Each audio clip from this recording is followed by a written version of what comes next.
Fatalo fatu tato mafutanga nipo malo lava le famalos toe alpo taiao ia na tau le toe sila mai lofo ile ia te matou toe au le po taiao ai malo mo le famalos mene fiafi mo le tato po kalame ua uma ona fatulanga ina ape a e apa i furu ua au le tangata nei utalane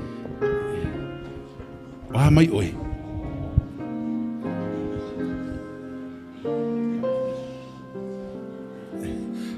fai malisi vaenga mai wa mai oi kusala ku le lima ala ve ya mai oi luma fai le mana ia esel manga ia si fatalo fai fustina ya tolo falile no fu na uia nita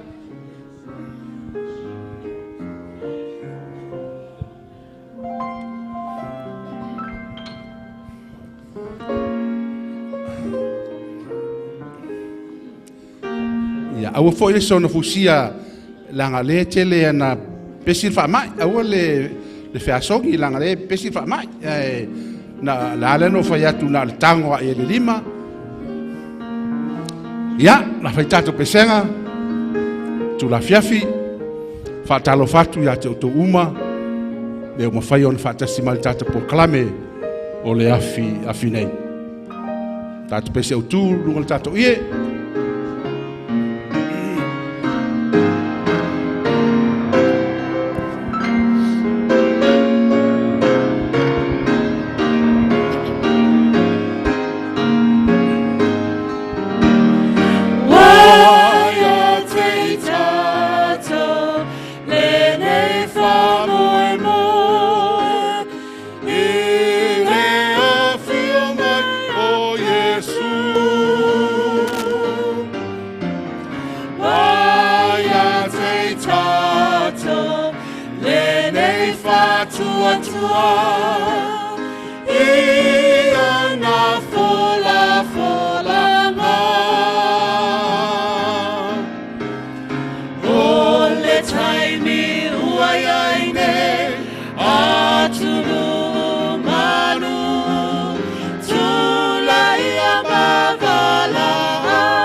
solo mai pea ila tou ma lo tato pese I'll say yes oh yes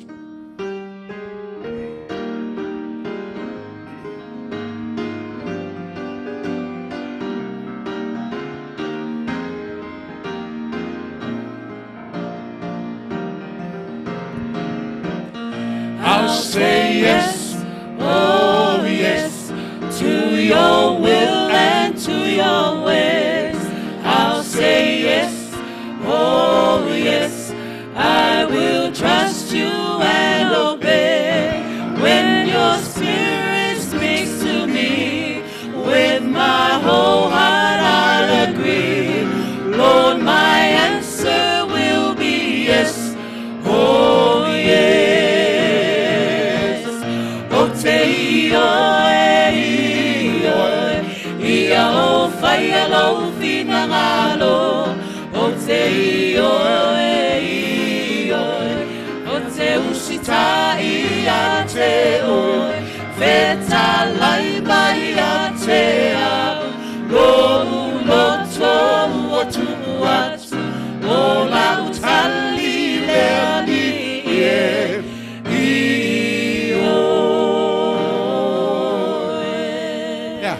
tali na tali tatou pe a feta lai mai Yesu te tatu to sa al pesena fa mole ai le tu tatu ole I'll say yes lang left to mai pesele lunga la uma tatou maftanga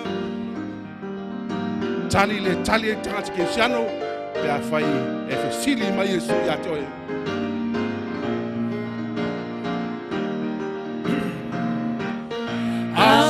say yes, oh yes, to your will and to your ways. I'll say yes, oh yes, I will trust you and obey. When your spirit speaks to me, with my whole heart I'll agree. Lord, my answer will be yes, oh yes. Oh, te ia o Faiaoga finangalo. Oh, te o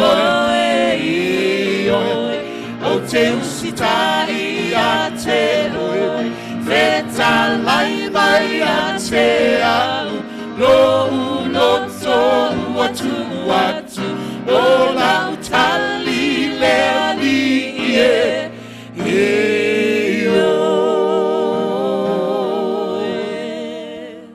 Amen.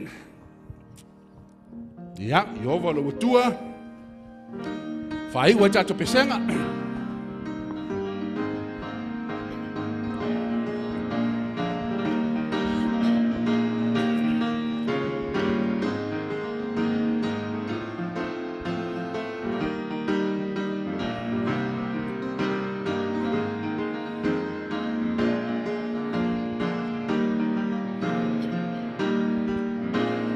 Yovalo watua I te tonu ia te oe e malosi, e malosi. E oli oli a te oe male fia, fia, fia, fia. Holo na lava lofa, e le fetalai ai oia. O yovalo watua I te tonu ia te oe e malosi. E malosi, e malosi. O yovalo watua I te tonu ia te oe e malosi, e malosi. E oli oli a te oe male fia, fia, fia, fia. Holo na lava lofa, ele fetalai ai oia. O yovalo watua I te tonu ia te oe e malosi, e malosi, e malosi.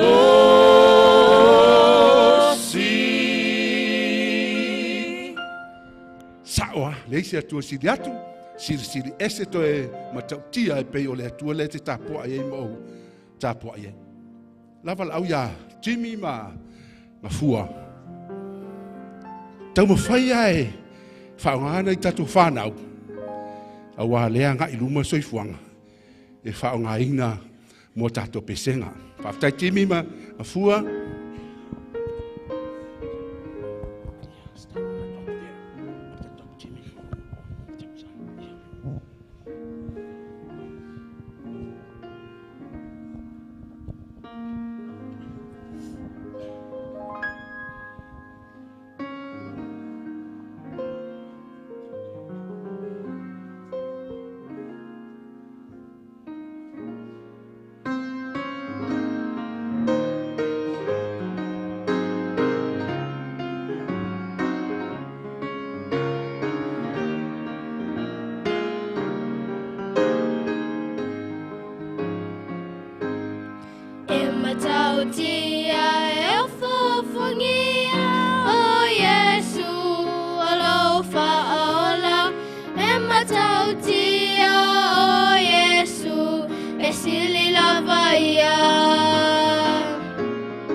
Jesus, wonderful, isn't Jesus?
matau vai talinga whaalunga ua tusia ele tusi paia o Yesu alau whaola e sili la paia o Yesu alau whaola e sili la paia.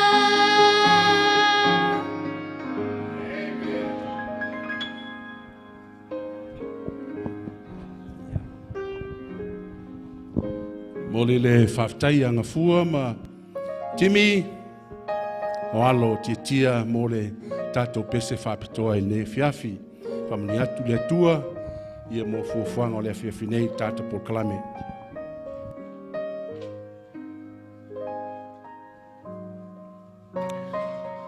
Ia, toi whatalofa atu fo i le paia manumalu tato maftanga netu la fiafi i le paia mawalunga sio tato tunu o Samoa ia mai lava i ona tupu mo nei ia mo ona tūlanga whaalupea ia se pa ia lava se ua pito whatawa a tato tunu o mwhai ona whatasi mai netu la fiafi le ngato tono nei malu ia whapea fo i la tau o lo mwhai ona tapua i ma whafonga mau mai i lunga upenga tofa i langi ia e o folo whatu le kalesia Ueligitone Samoa ia te uto umalava le ngata mo tato malo mwhai o nā sesi mai netu la fiafi la tau sa tau pati mai le amtanga o nei wha moe ia toa fo i ma stasi o te teimi mo mua nei wa o fale nei wha moe netu la fiafi ia le rofa maleanga le leo le tua whaatai lan tau singa mlan pui puinga o lana lawe inga ia umwhai ei ona taita ina mailau tau soifua maro matawola tato toe whewa ai fo netu la fiafi tato sauni tato te whatali ia ma whalongolongo fo i le forfolaina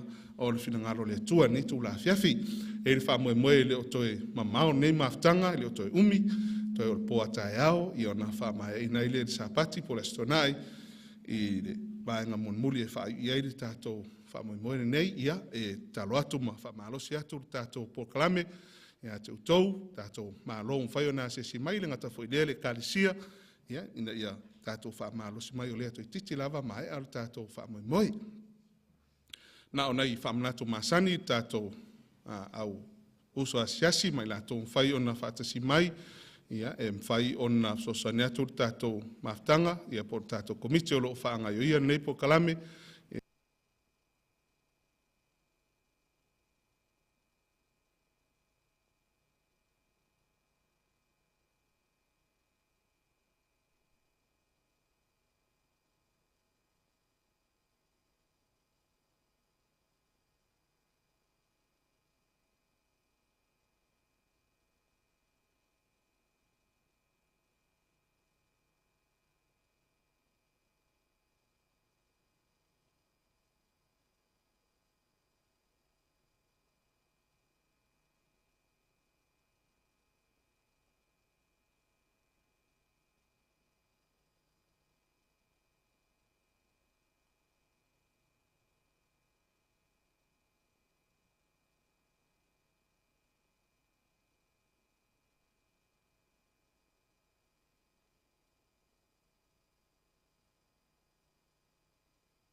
e whaafonga mo tātou whaalongolongo le lei, i le whinaunga lea na whai le langi, ia ma lea fo e tautala i tusi o whaalinga, ia po ai e te ifo iai, po ai e te tāpua i atu iai. Si le lua, e mawhai o na tātou maua le whaatuatua o Iesu Keriso, sao pese, ia o le tali e sao, e mawhai o na tātou maua ida le whaatuatua o Iesu Keriso, e ala lea i lo whaalangolango i le anganga paia, ia ma lo whaalangolango ia Iesu e whesoasoani mai ia te oe maau. Si le tolu, o le whatu o le tapua inga i le sapati o Keriso lea, sao pese, ia o le tali e sao. I tutonu o tusi la whai evangelia, tau tino a Iesu, ia o ia o le alii o le sapati, ia o le sili e wha, e lua me totia satani o le tau wha se ma le wha malosi, sao pese, ia o le tali e sao, lea sa tātou wha soa ai, uma lor le tau wha se, ia o na alu lola i o le wha malosi, force, o le lima, e wha o ngā e satani tangata e wha tau nuu i na aia na fuafuanga, sao pese, ia o le tali, e sao, lea sa tātou so ina i le pō ana pō, mai lava i le taimi o Iesu na whanau mai ai, ia sa tau mawhai sa tani e whasioti a te ia, e ala le i le whaonga ina, ia o le tangata. Ia, mo le atu le whamalo, ma le whaaftai, mo le tali ina o tātou sili, ia whamoe moe lea sa sao umau tali il pō nei, awa il pō mulmuli nei, e mawhai ai o na maua ia tongi, ia mo tātou tali ngā sili o le nei vai aso, ia mai mo le toi whamalo, ma le whaaftai, ia o nisi o lo o whapena o na ngai mai i lea pō, ma le whamoe moe, ina ia maua mai ia tātou fesili tu ina atu. Ai le whea ngai tātou ma le tātou whasoa, ia manatu o le a puno no maitou wao, o le a usaunia ia le tātou tatalo.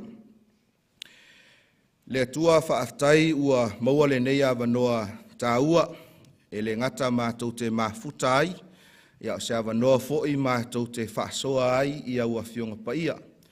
Au mātou iai i le taimi whaapitoa, ia o le sa ili ma le suesue, ia mātou tatalo i le nganga paia o la ua fio, ina ia e mafuta mai, whaamatala loto ia aua fionga, ina ia mawhai ono mātou malamalama ai, whaamanuia i le nei mafutanga, whaamanuia i le nei au fia, i lo suafa Iesu.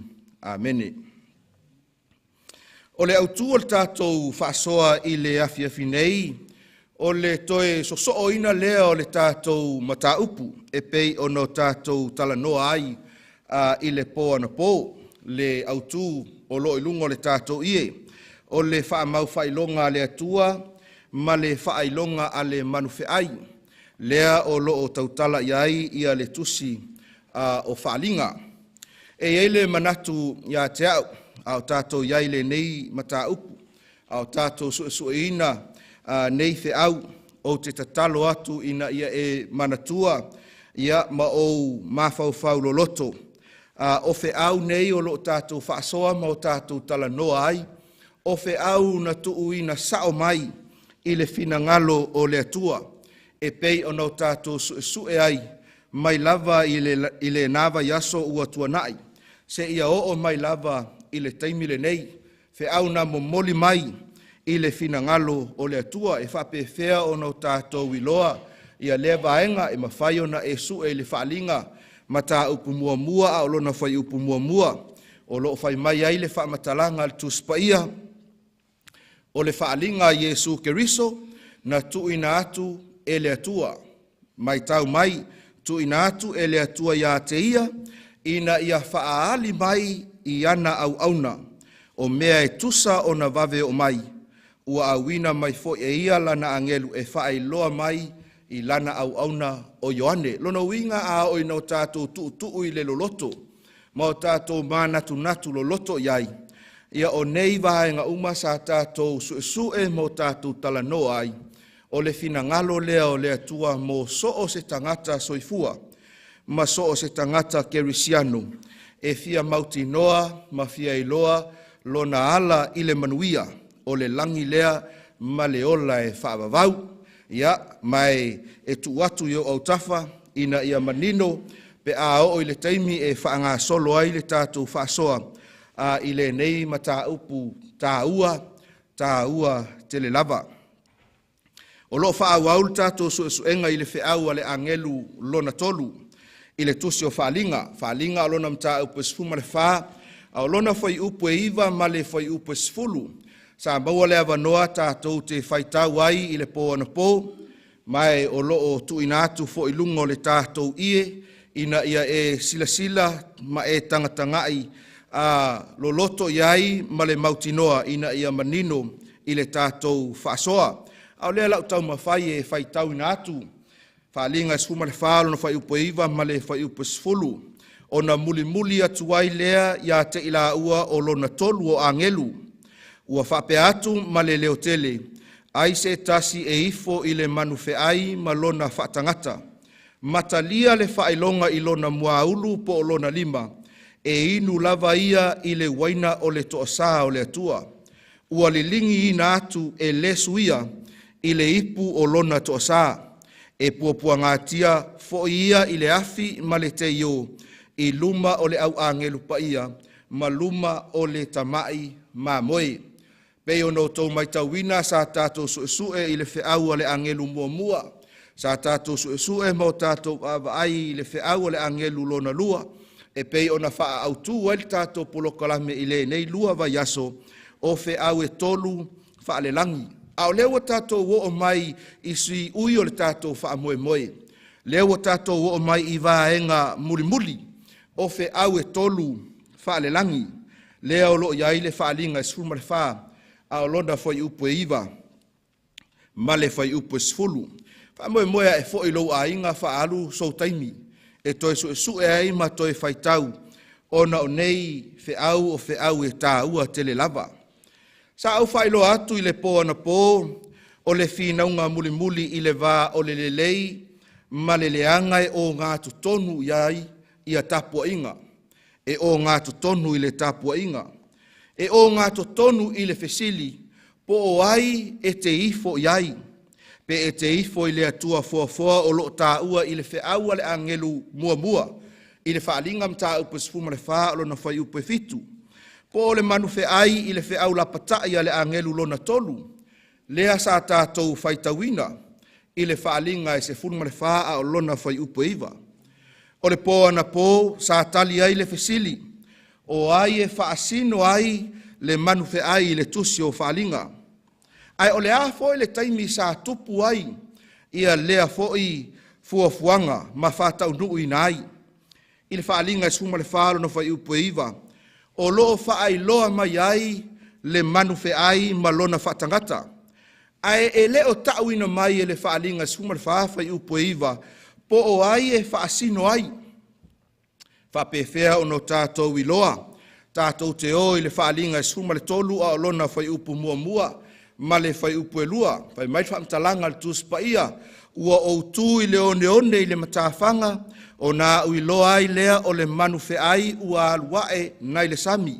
E fitu o na ulu, ma o na nifo e se fulu, ua i o na nifo fo i o pale alii e se fulu, ua i o na ulu fo i o le ingoa whai upu e lua, o le manufe ai fo'i na o iloa, e pei o le nā Mary, o ona vai fo'i e pei o vai o le urosa, malona ngutu e pei o le ngutu o le leona, ua tuuina atu fo'i a te ia e le tarako lona malosi, malona nofo alii, ma le pule tele, mai tau maila ua o e fo linga o le manu lea, o loo tau mawhai le tusi o whaalinga e whaamatala mai.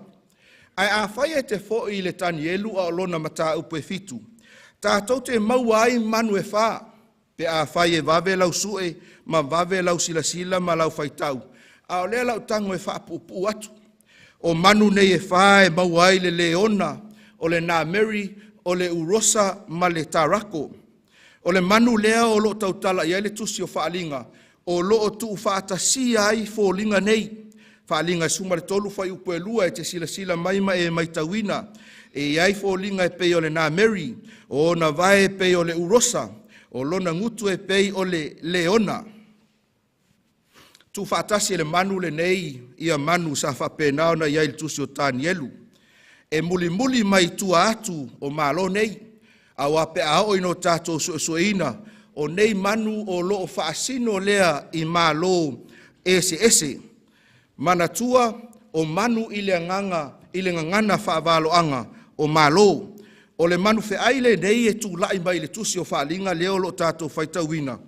Lona winga e muli mai tua o isi foi malo, whaataitainga, e muli mai tua o Papelonia, me taima Peresia, e leni se ia ho mai lava i le malo Roma, pe a o ino tātou vava ai, i le tala whaasolopito lo tātou lalolangi.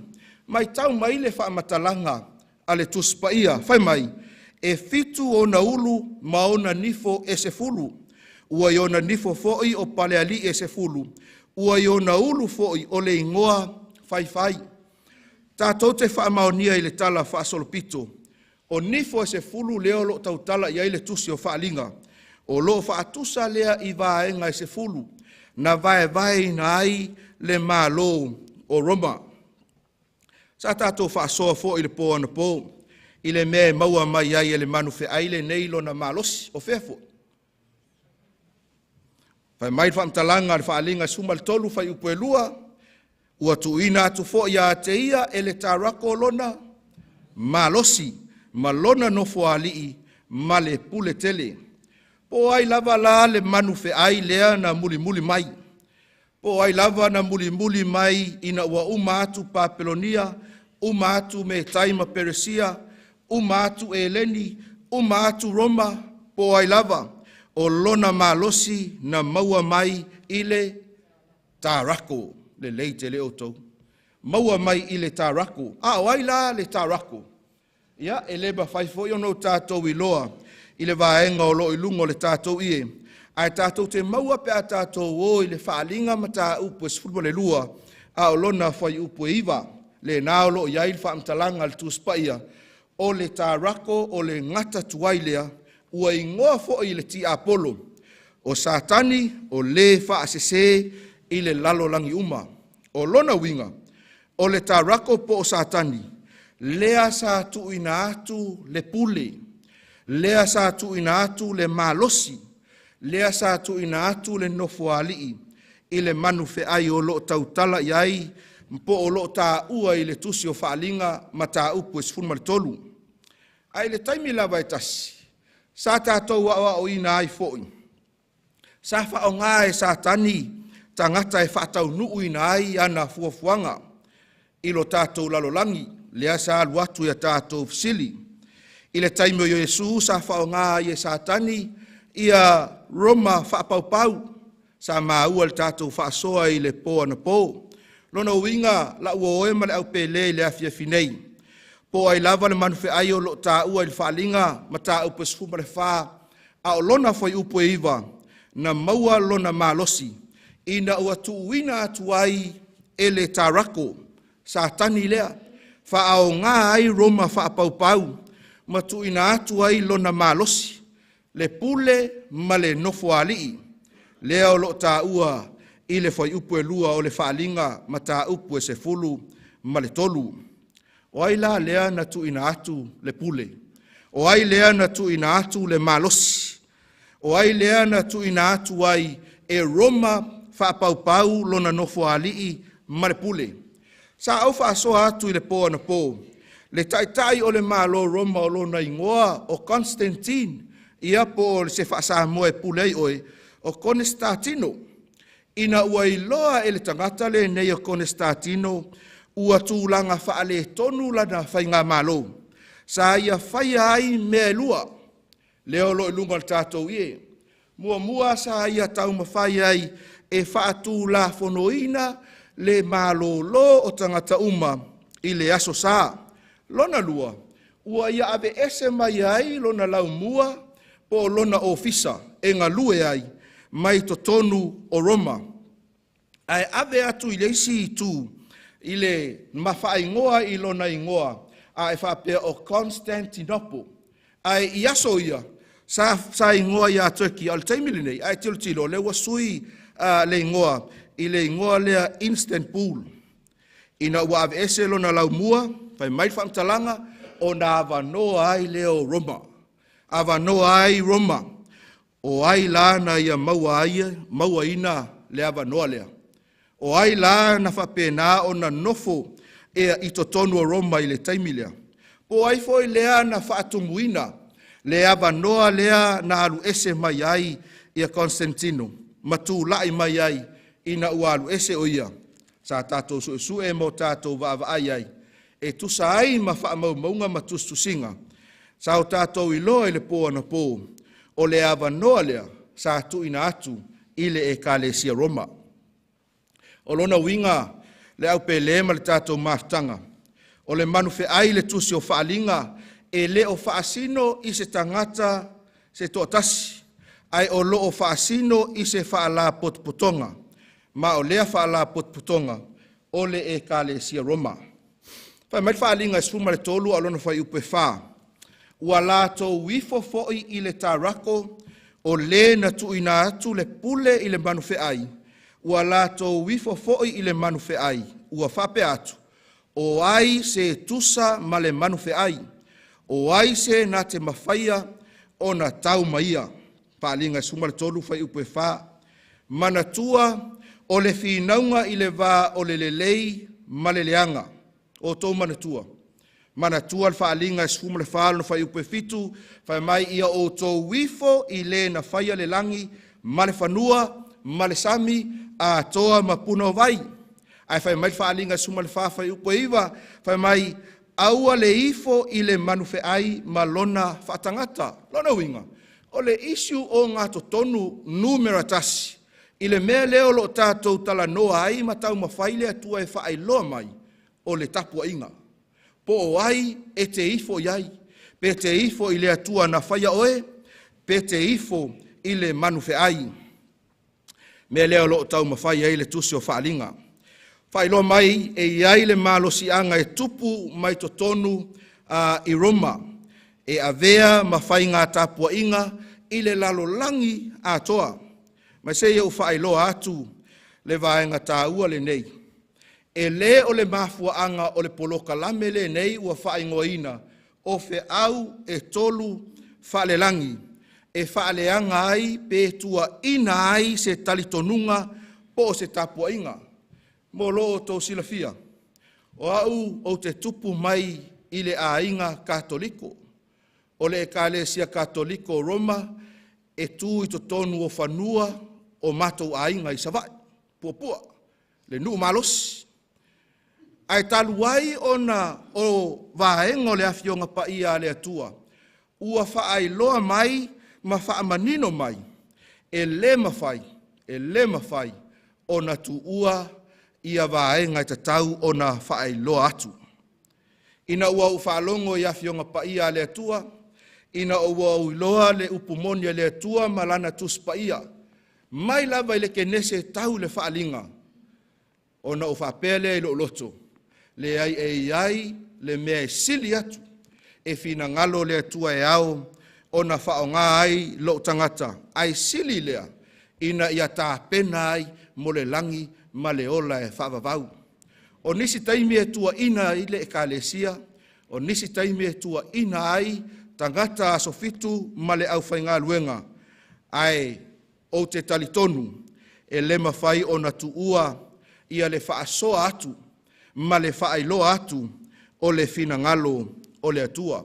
O le afi nei, o le aso soo ina ai la tātou mata upu mai le pō ana pō.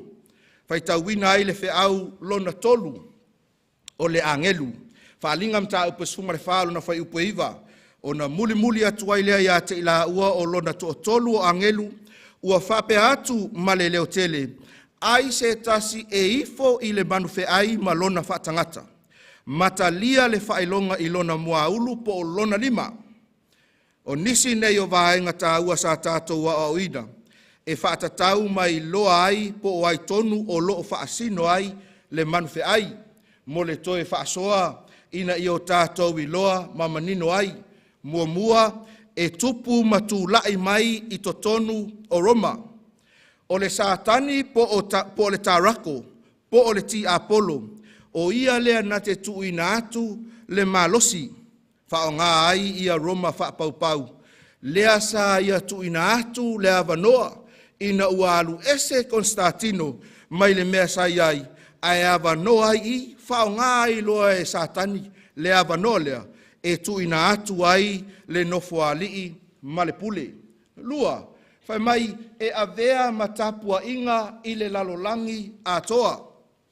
Ia e le tau whaai loa ina atu, ai ai se tapua inga, ua whapena ona lotolotoi, ma toa tele, ma soo ai le lalolangi, o le na ua e silafia, e whaamaonia fo i le evaenga, i le e Kalesia Roma. Lona tolu, whai mai e iai le ingoa whai. A whai o se malosi anga whale lotu. O le fesili, e tū lai mai le mawhauwhau. Ai se a o le ata ua ai, pe tuu iai le ingoa whai. O le isi lea mea e iloa ai, po o ai lea e whaasino iai le manufe ai i le tusi o whaalinga. Mai tau mai le tātou maftanga. Ai se i tātou wasi atu i isi tala o le tuspa ia, po lea tonua le whaonga ina, o le upu lea whai, po lea fo ilona winga. E te mau e whaalinga mta upu suma le tolu alona whai upu mua. Whai mai, ua outu i le one i le matawhanga, o na ui loa lea o le manufe ai ua aluae nai le sami. E fitu o na ulu ma o na nifo e se fulu. Ua i o na nifo fo i le pale ali e se fulu. Ua i o na ulu fo i le ingoa whai. Whai mai whai upo e ono.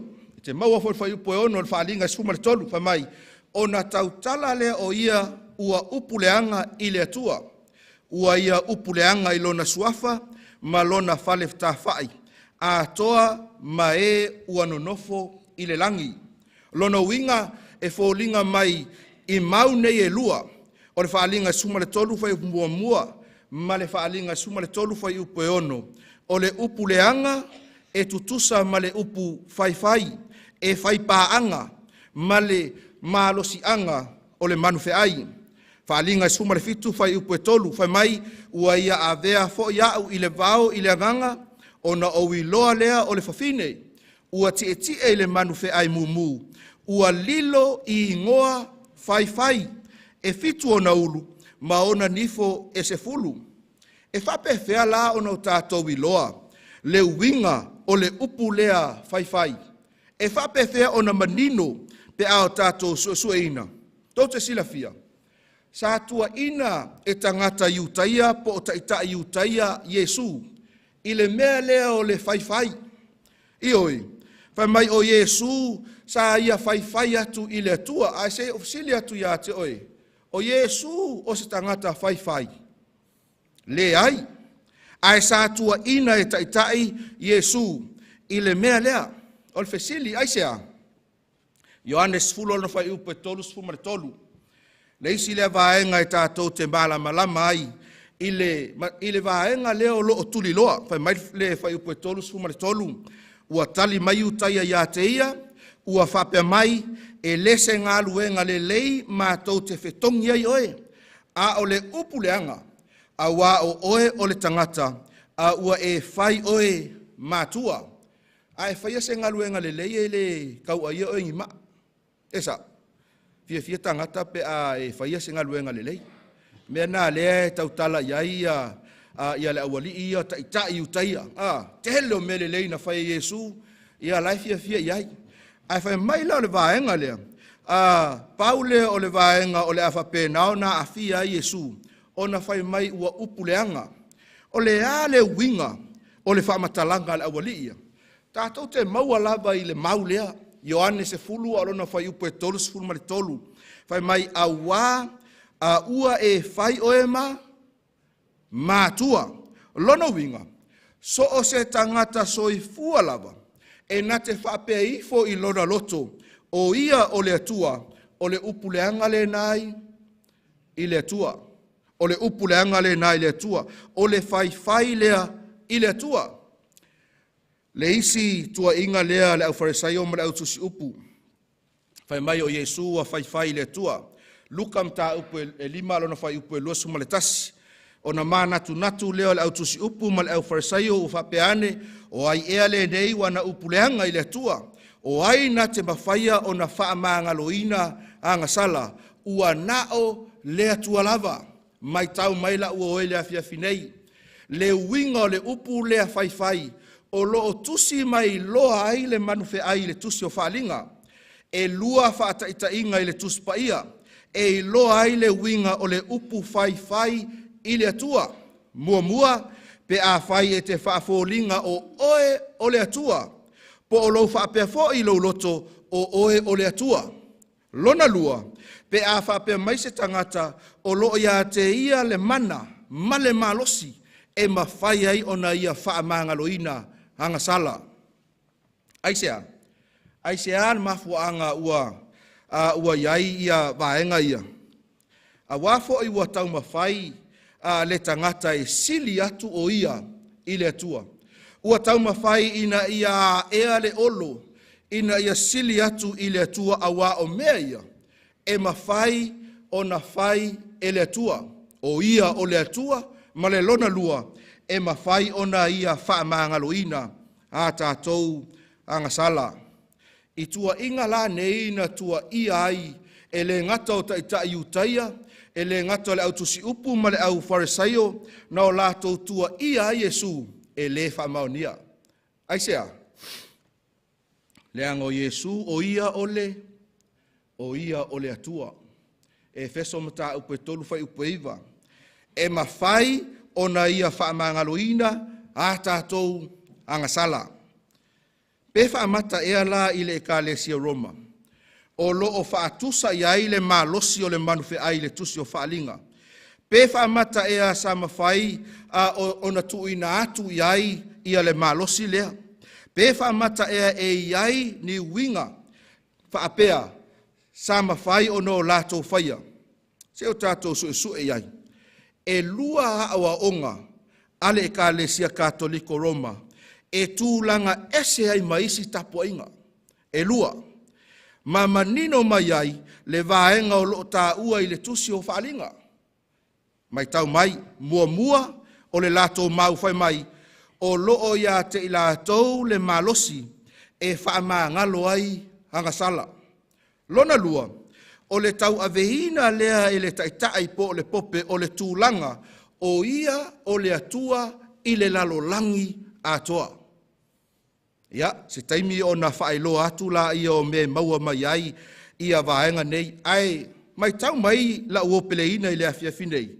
O le maua le ekalesia e whapea, o le mana ma le malosi e whaamangalo ai angasala, ua tuina atu lea po ua tuina mai lea, e le atua po Yesu Keriso, i osi taulanga po o whaife aua le ekalesia. A tonu e te fesili i foi lo mafaufau. Pe moni ma whaamaonia, ia nei whaamatalanga o te tautala atu ai. Se tasile nei o whaamatalanga mai se tusitala i longa le ekalesia. Sila ma e tangatanga ai i lunga o le tātou ie. Whai mai a ia, pule oe po o whea e te saili ai i le langi ma le lalolangi. E to atasi le tangata ua whaia, created, ua whaia e mawhai o na whaamangaloina angasala. Na te mawhaia o na tuusa o loto mai oe mai filifili o se oli, o le natangata, o le whaife au Katoliko, the Catholic priest. Whaauau i el whamtalanga, al tangata lea ma whai mailan whamtalanga, o aina te mawhai o na whaamangaloina angasala, na o le atua. O le fesili sa fesili ai le au farisaio i aso ua tua nai. O aina te mawhai o na whaamangaloina angasala.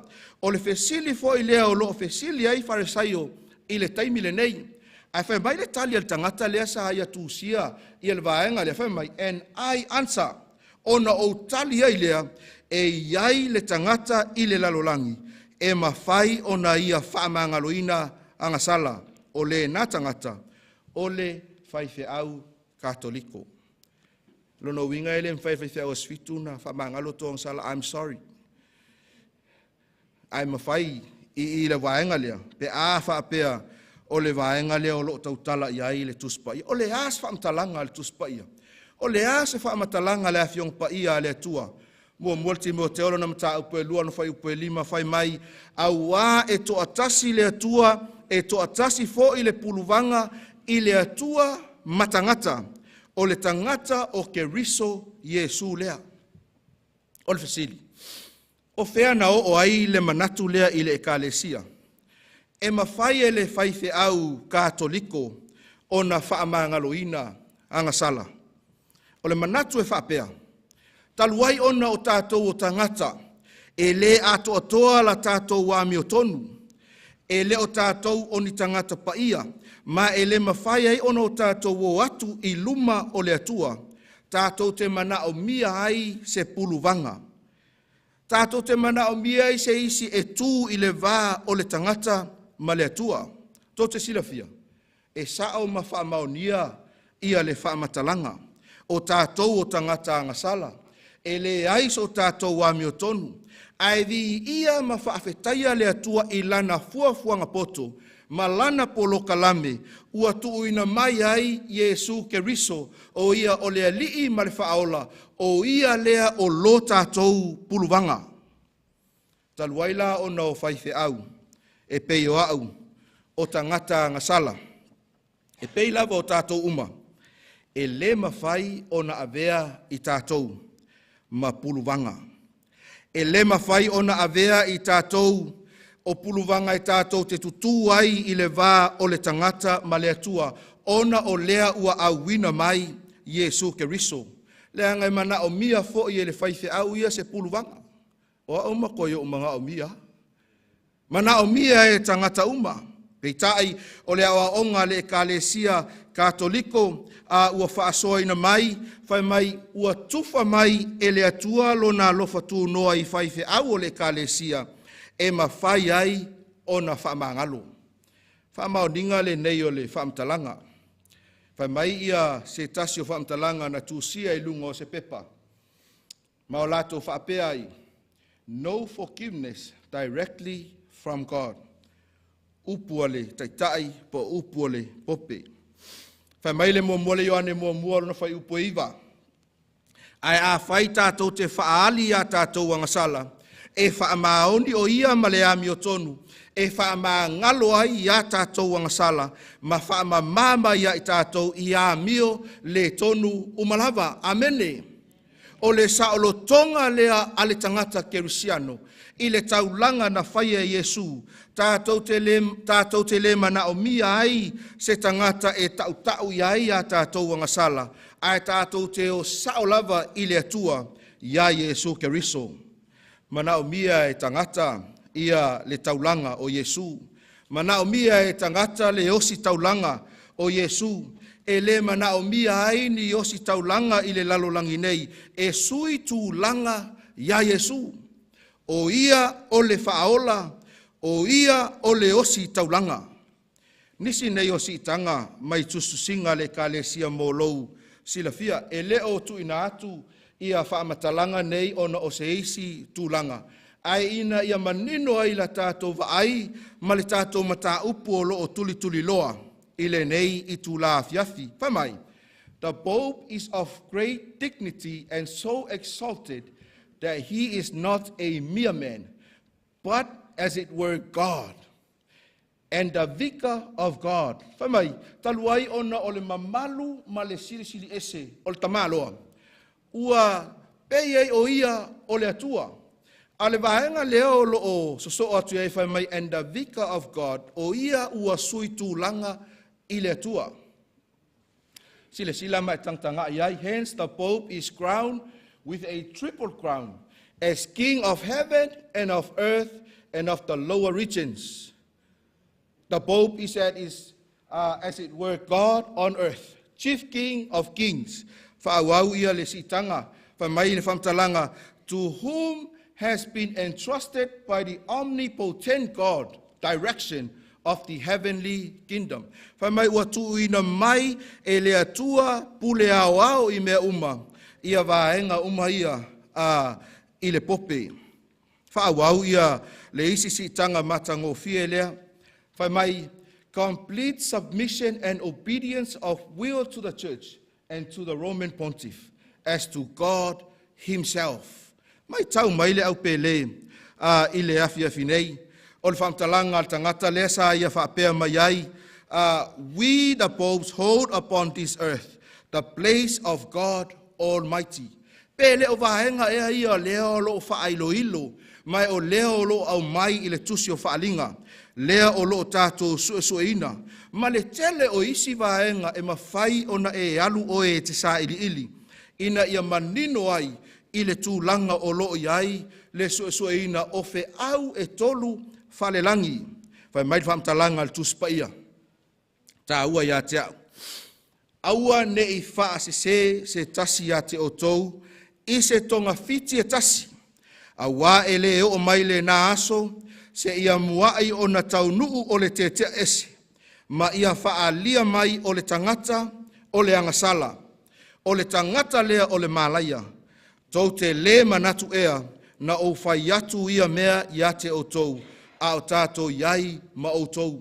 O upu alofa ia le apostolo Paulo, na ia whaailoa atu i le kalesia i te Salonia, ua uma ona ia whaamanino iai, vahenga ia o lo tātou whaasoa ai, ma o lea foi ua ia mautinoa e iai le taimi le lumanai, e tutupu ai mea nei. Whaalinga e suma le whaailoa mai le manufe ai ma lona whaatangata. Whaalinga e suma le tolu whaailoa mai, vahenga e loa ai po o ai le manufe ai, a o lea foi ua toe tusi Paulo, ma ia tā ua ai, e iai le malosi lea ma le pule, e tū lai mai. Ao lewa tātou wa aia, ma moli mawina i a o onga ma moli mau mai tustala, i lea foi vaenga o le auso kerisiano.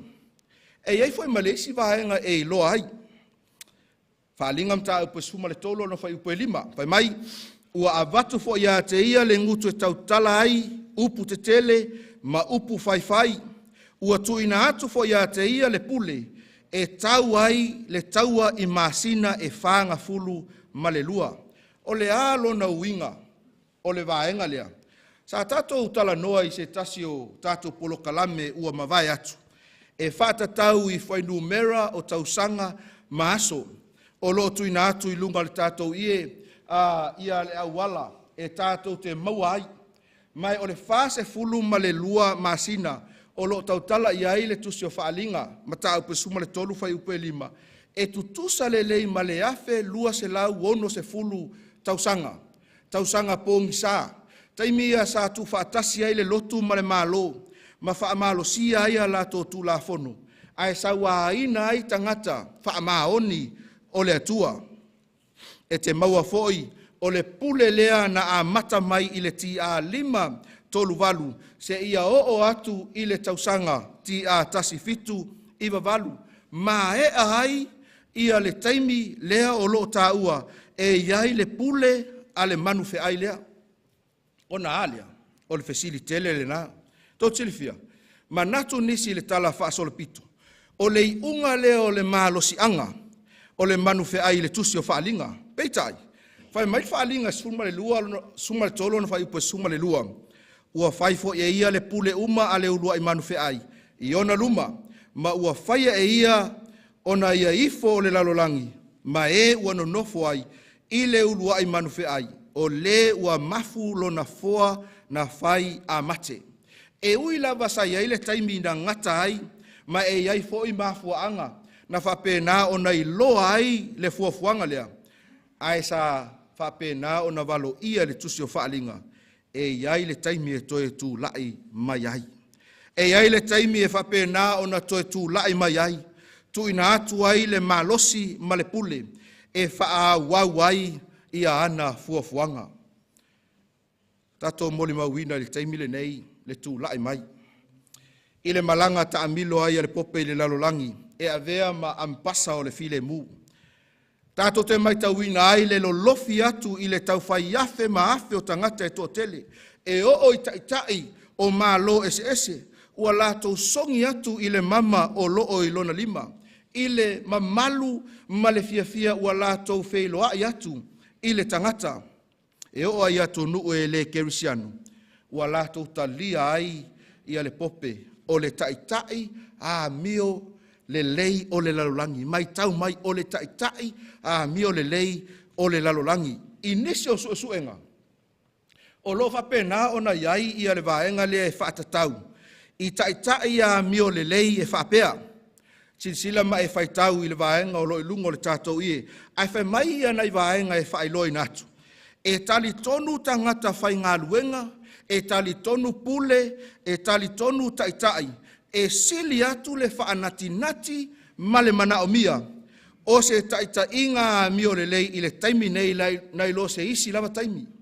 Ua matuaʻi manaʻomia se taʻitaʻi a mio lelei, se taʻitaʻi e whapena ona vaavaai atu iai tangata e toʻatele, whaamaonia foʻi e tangata lautele, mai o lea foʻi suʻesuʻega.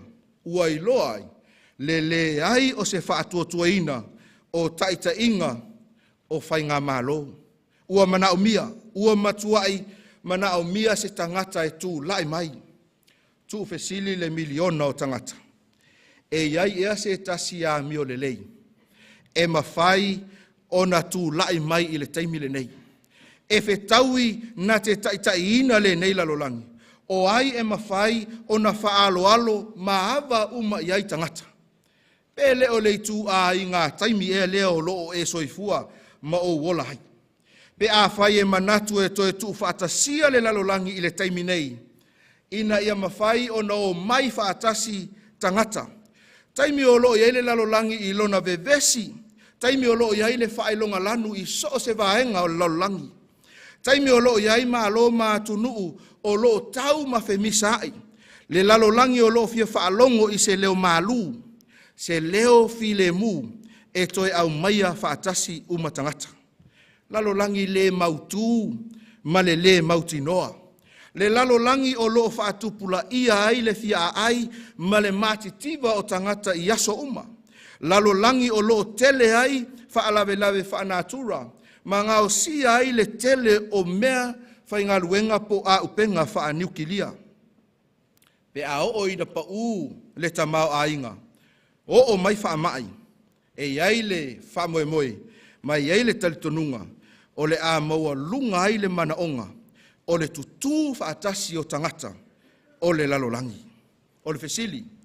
O le a se mea e tasi. E mawhai o na wha o ngā e le ti apolo. E tu wha atasi ai le lalolangi a toa. Manatua le taimi o Konstantino. Le asa o talanoa tuai e le ngata o ana po, a o isi fo i po le tatou maftanga ua tua nai. I le tau mawhaia i e whaasaola na malu, sa ia li liwa i tapua inga. Sa ia li liwa i le awala lea. Na ia tu whaatasia ai le malo ma le lotu, ma whaatu la fono inai le whaamamaluina o le aso sa. I le taimi lea, ua amata, whai mai whapatalanga, ua amata ai o na tāpua i tangata kerisiano. I le aso sa, ona o lo lato talitonunga, o le aso lea na toe tū mai ai Iesu. Tangata whapaupau i lea taimi, o le lato a lea taimi tāpua i, a wasa lato tāpua i ai i le la. O le malosi lea o le whaamaluina, o le aso sa, i le lona wha o seneturi. Sa i loa ai ia whaangai o inga, tu whaatasi le malo matapua inga, e whaasao mai ai le malo Konstantino, mai le pangatia ma le tūlanga sai ai. Sa manao ia Konstantino, e tu whaatasia le malo, o le sinia le e ka le sia Roma, ina ia whaali ua tangata whapaupau. Ina ua au mai ia le tūla fono e whaamalosia, le asa ina ia malolo ai. I oe i ai teitai o le ka le sia whapea, o i la le la tatou maua i male au whapaupau ia. La tatou whaali ua ina ai. Mafua anga lea sa pasi ai le tūla fono le nei. Toti le fia le au pele ma le tatou maftanga. O le tasi o le aso tāpuai. E tāpuai umai tangata. E mau ai le avanoa e o mai ai whaatasi. O le autu o le manufe ai le tusi o whaalinga o le tapua inga.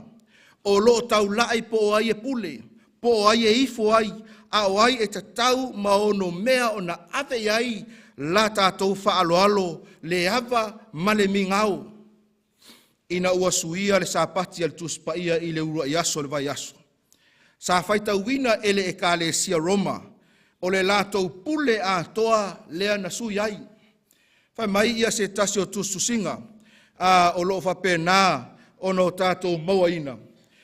Na o lātou tau mawhai ina ia suia ma tau atu i le lalolangi, le ai o le pūlenga o le e ka le sia, na mawhai o na sui ai. Mai whai mai a lātou, o le aso sā, o le whaai longa lea o le lātou pūlenga wha e ka le sia. Tu sia le tangata e suafa ia Louis, e whapea. Whai mai a ia, thus the observance of Sunday by the Protestant is a homage they pay, in spite of themselves, to the authority of the Catholic Church.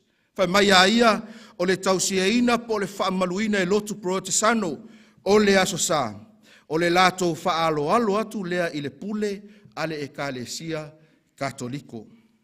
I le isi whaamaumaunga, sila iai mai tangtanga iai, i le whaamaumaunga lea o lo iai lunga le tātou ie. Whai mai, of course, the Catholic Church claims that the change was her act, and the act is a mark of her ecclesiastical power and authority in religious matters. E sa o mawhaamaunia, o le suinga, o le ngā luenga ale e kalesia, i lea ngā luenga, o le whaai longa lea, o le pūlenga whaa e kalesia i mea taulotu. E uia e le ai, se isi ua iai le whaai longa o le manufe ai. Nei te utou whaapea le lau whaapea tu nei, o utou ia le loto asfitu, ua iai le whaai longa. E uia e le ai se isi, e iai, ua iai le whaai longa o le manufe ai, i le taimi nei. Ai ua whaai loa mai e le tusi o whaalinga, e iai le taimi e wha malusia ai. Mafuanga le nā le alanga ai, ia le whiau le angelu lo na lua, ua pa u papelonia le aitele, e tatau ono tātou o ese mai ai. Awa e iai le taimi, e tū lai mai ai whaafita au li onga i le lalolangi. Ona tū lai mai ai leo se taitai o loo saili, se taitai a mio le lei, e nate whaia se suinga i lo tātou lalolangi. Mai o le ali liua tuai le lalolangi uma, le lalolangi ua maa sofa ma ua maa le pelepe, ma o lātou ta lia ai ia lea awala. O le awala o le a whaatino ai lea wha moe la uoe i le afia finei, o le tuu whaatasi ai leo tangata uma, o le tasi, o le aso e tapua ai ai. Ma o lea fo iwa mai tauina vaenga amata o le nei fuafuanga. I se tasi o ana launga i le tausanga lua afe suma le lua i Roma. I luma o tangata whai mai pea ma le se fulu ma le lima afe le tau au whai o tangata sa iai. Sa ia whaapea atuai, Sunday is the day of the Lord and of men. A day which everyone must be able to be free. Free for the family and free for God. Awa nei whaaseina la ua peleina i le afia finei. Ua o mai le taimi, ua o mai le aso, ua o mai le taimi e te whaafofonga ma o whaalongo ai, ina i o tātou iloa le awala e au o no tātou sāwa vali ai. Whapea le whaamtalanga a le tusitala aso fitu e lena waita. Tā ua le whaamtalanga o loo tu ina mai, ina ia mai tau, ma ai e au fia e fo i matangata o le kalesia. Whai mai aia, o i la tau e tausia le sapati o le tuspaia, o le a whai tauina o tangata whaatui ese i tula fono, pe a o le taimi e wha maalosia ai o le au penga satani, pe a o le taimi e tau wha asise ai ma au mai ai i lo tātou lalolangi. Ona whai mai leo whaamtalanga e lena waita, o tātou o tangata tau si sapati, o tātou o tangata e ka le sia sofito le toia fio mai e tali tonu li sapati a le tua, o le a tauina oe o le tangata whaatui ese. Pai mai a ia, ma le muli i tū la fono e pui ai le a mio pule nuu, ua tātou le muli ai. Whaatupu vevesi ma le vaai maua lalo i le whaamasinonga le tua i le lalolangi. A fa mai le isi vaenga o lana whamatalanga, o le a avea lo lātou whamaoni, o le a avea lo tausi sāpati, o le a avea lo filifilinga, e te filifili mo le atua, e te ifo i le atua, i le na whaia le langi, ma le lalolangi, sami mapuna o vai, o le a avea lo whamaoni lea, ma va ainga e tau ai oe o tangata loto maa. O oe o tangata e te soli whaavae, ma e soli tu la fono. E tua ina i le lango, ma le fia i le whainga malo. A ta ua ia te au ia le vaenga leo lana tautalanga, po ana tustusinga. Mo i la tau o loo iai le tusi lea sa tu inatu, o le fina unga tele, mea iau te whaasoa tu ai o loo e tono le tusi na e te whaitau ai. A whai mai aia, as the movement for Sunday enforcement becomes bolder and more decided, the law will be invoked against commandment keepers. They will be threatened with fines. Pe a oina matua I whaamalo sia le nei tu la fono. O le awha pe na o na o mai ai nisi o vaenga ia I tātou. Wha mai e matua I whaasalaina, I sala mama, ia ai umai foi le isi vaenga o lana whaamtalanga I whapea. And imprisonment, e o il whalpui, and some will be offered positions of influence. Nisi o taulai lunga I ngā luenga le lei. Ai a ho lo le taimi e tupu le melea, ua tu ina hatu ia ele ngā luenga I sili atu lona tutongi, e te whapea I fuai, ua ta tau foi o na alu marsapati la ngā luenga. Au wala le fili ma le ti Apollo, I le whaamtalanga e lena waita, e tu ina atu ia tu langa mawalulunga, ina ia sui ai o tō mawhawhau, ma isi vaenga, other rewards and advantages, ina ia mawhai ai, ona e tautino ma e whapea I fu. Ke le koe fia kausia sa paki o le akua. La ua oe, I le afia finei. Fina ngalo le atua ina ia manino ia te oe le tangata sa ili. Fina ngalo le atua ina ia manino ia te oe le ala o loo e a ngā ia tune iai. Fina ngalo le atua ina ia whaamau whailonga ina I tātou e whaamavau. Ao tātou iai taimi whaingatā. Ao tātou iai I taimi lolo wā. Ao tātou iai I le neiva I taimi o le tausanga. E whaamaoni le atua iona tangata. E whaamaoni le atua iana folfolanga. E whaamaoni le atua I le awala o loo whapena o nā luatua I le tangata ia teia e le mana o mia se isi tangata ina ia mawhai o na momoli atu oe I luma o le atua. A o le taimi lava e tasi. Fina ngalo le atua. Ina ia e loa ma o mautinoa. E pei o na tautala ai le tusi o eskielu. Ua outu ina atu foi lo usapati. E fai ma whailonga ia te au ma outou. Le alau fifilinga I le afia finei. Fai mai whamtalanga le Ioanes humale whalu fai upas humale lima. O upu ia Yesu. A fai tau te alo lofa mai ia te au. Ia o tau tausi mai I au polo ainga. E le whaamalosia e le atua le tangata. E le whaamalosia e le atua oe. E le whaamalosia e le atua. A o le tali a le tangata ua ia tofo I le whaolatanga ma manuia o le atua.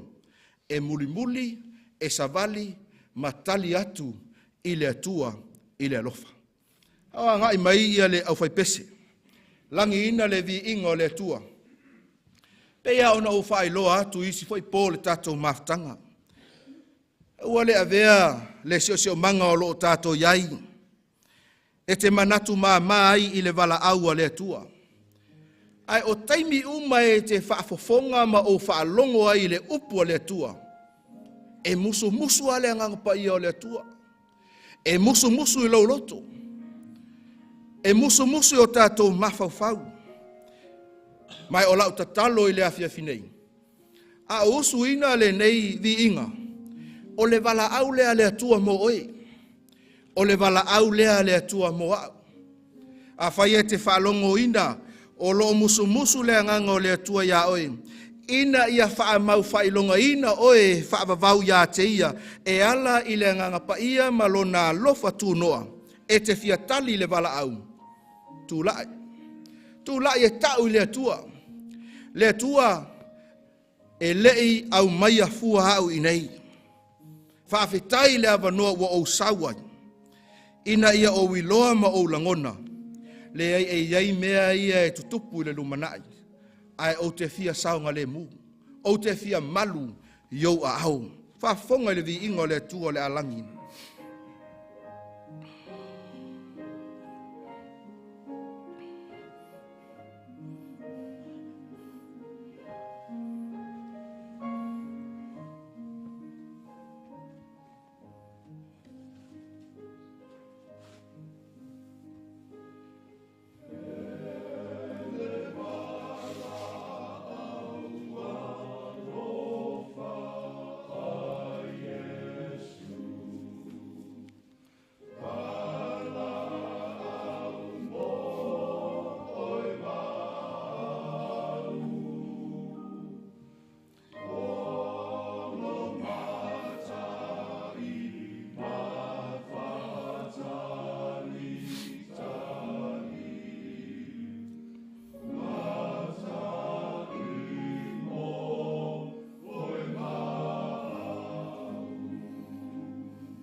Awa e te whaatali la uoe.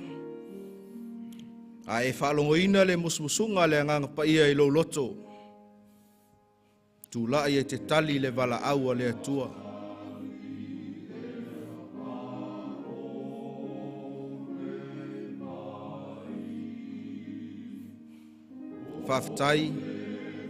Whaftai mo i la tau a tūlai.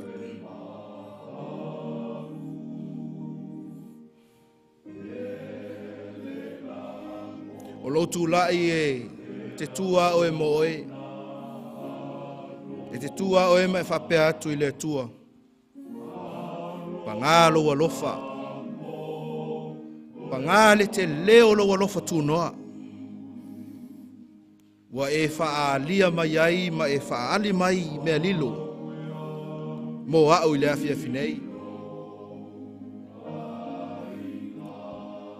Le aise isi fia fianga i le langi.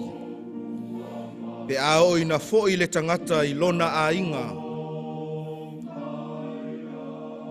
Le langi ma le ola e whaavavau. Pe a fio mailo tātou walii.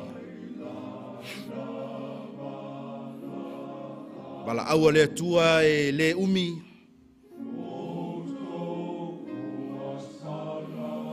Au le bala au fo ia le atua. E mō tangata uma. Vi ia le atua mo i la taua tutula i le nei tu la fiafi. Whaaftai la au tau fitfilinga.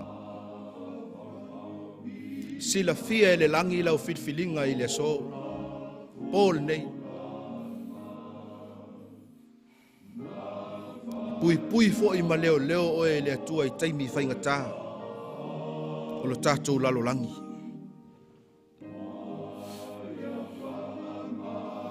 Di ia le tua.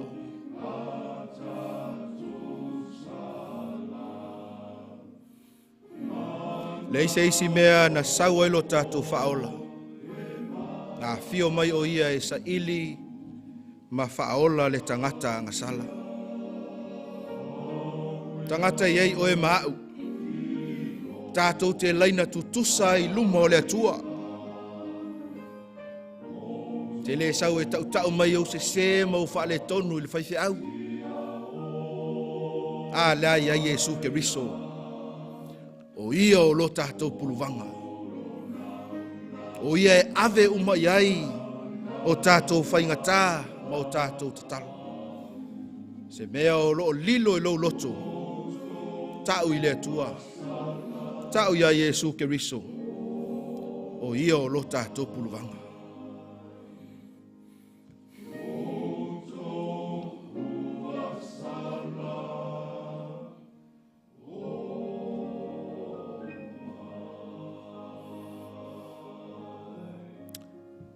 Lau whai al tātou tatalo. Le atua sa e wala au. Ale taimi lava sa e wala au ai. Sa ngā lue le nganga pa ia o lau o fio le mea nei. Sa o lātou whaafafonga ma o mātou whaalongolongo. Po se alo fina ngalo mo i mātou. E ui lava e le o manino i nisi. Ai o le tatalo e ngā lue le nganga o le atua e wha matala loto. Ai wala tau tū la i e tali atu ma le wha atua tua. O oe o le atua soifua. O oe o le atua e te whesoso ani i le savalinga. A mātou tu ina atu le atua i mātou i la ua fio. O le tatalo i le neitu la fiafia e wha manuia. Ia e whesoso ani. Ma leo leo ma tausi e loa nganga pa ia i mātou uma. Au mātou iai le whai unga o le neipolo kalami. Mātou te mauti noa, o loo whea lua lua i sātani. O loo tau mawhai e lama ia te i mātou uma o mātou whilwhilinga. Ai avea Iesu Keriso, mātou te malu ai ma saonga le muai. Whaamanuia ia te ila tau ma lātou whilwhilinga i le neitu la fiafi. Whaamanuia ia o mātou uso a mālo, nisi fo i o lo i le vanu o whilwhilinga. Mātou te tatalo, ina ia whaewina le neipolo kalame. A ua mawhai o no lātou whilifili le manuia, whilifili la ua fio, a wa o oe o le atua o le manuia. Whaamangalo ni o mātou se ma ni o mātou whaale tonu. Talia mai mātou i le neitu la fiafi i lo suafa Iesu o mātou talo tuai nei. Amen. Velo leo e whai masui o le e kālesia, whaaftai ai ia le tātou au fia, pa ia ma le malu o mwhai ono tātou mafta mai, whaaftai a fo i lātou sa tutu lai, tali le wala aua le atua i le neitu la a fiafi, tai au le pō muli muli o le tātou maftanga, tātou whaamalo losi mai, o le tātou Feau i le poa tai au, o le ola Feau i le lalolangi tuai. Ola Feau i le lalolangi tuai. Au tātou tutu la i le neitu la viafi ma whaatino a tātou whilwhilinga, aua nei e Misia, i le tātou Feau i le poa tai au. Pōwhoi tai au, ia leo le a lau ea tātou tongi o tātou sili, ia ele lopo o ele la asili au lea la ele sau tai au, su mai tai au, tātou mafuta, ai molpo nei, soifua ma ia manuia.